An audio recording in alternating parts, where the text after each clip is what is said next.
Well, it's wonderful to welcome our panelists this evening. Beginning to my right, Rabbi David Stern, Chief Rabbi at Temple Emmanuel here in Dallas. In center, Imam Omar Suleiman, Director of the Islamic Learning Foundation of Texas and resident scholar at Valley Ranch Islamic Center. And at the far right, Reverend Dr. Chris Garada, Rector here at St. Michael and All Angels. It's fun for me to learn that they are getting to know one another and building their collegial relationships with one another. And so we really have an evening ahead of us of listening in on their conversations as they grow in friendship and fellowship with one another in the different ways that they serve faith communities in our shared city. So as we begin, I have an opening question for you all. The question is this: what is a commonly held misconception of your tradition, and what would you like us to know about that commonly misheld conception? And we'll go from there. I would never presume to answer first, being that this is St. Michael. Oh, I thought that was your answer. That's my answer.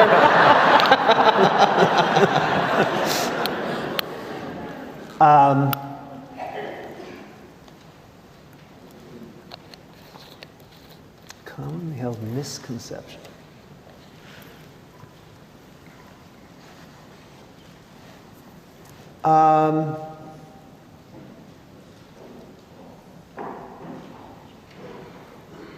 I would say commonly held misconception might be that the Jewish community is in some way monolithic in either its political or spiritual attitudes.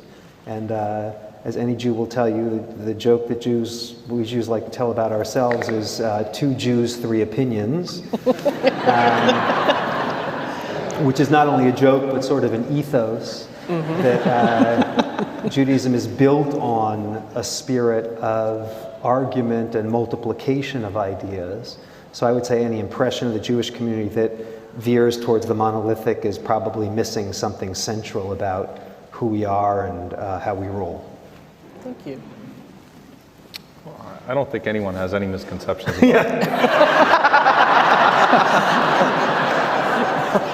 Media does a great job of representing us. Where do I start? Did I just list them, like in sort of bullet points? There is less than, we make up less than 1% of the population here in the United States, and we have not secretly launched a takeover of the country. We're not trying to replace the Constitution with Sharia law. We don't want to kill everybody. We're just as curious as to where ISIS came from as everybody else is. We don't oppress women in our tradition, or our tradition is not one that, I'll use that one. Okay. That's the one, that's the one I'll focus on just for a moment. And I think it plays into a larger narrative that Islam is a cause of destruction and regression. And I'd like people to just take a moment to consider that we are a 1400-year-old religion, and that within Islam you had the birth of hospitals and medicine. The first university in the world was founded by a Muslim woman. Our country here in the United States has yet to elect a woman president. The largest Muslim country in the world. Does anyone know what the largest Muslim country in the world is?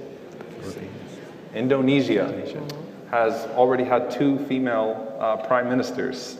So associating Islam with regression, particularly the oppression of women and holding women back, where some of the greatest female scholarship has been produced from the Muslim world over the last 1400 years, I think is very dishonest and disingenuous. So I think Islam being associated with regression, and particularly within that regression, the oppression of women.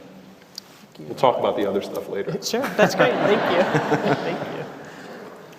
I'd probably say one of the common misconceptions would be that Christians are judgmental, that we seek only to convert or change anyone we meet.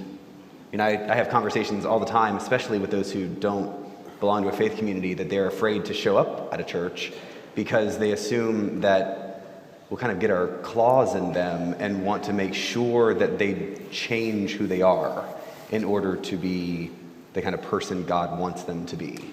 And I think it's so much bigger than that. It's more invitational than it is judgmental.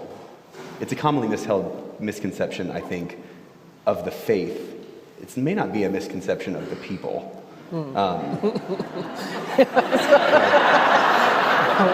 That's fair. That's fair. Fair? That's fair.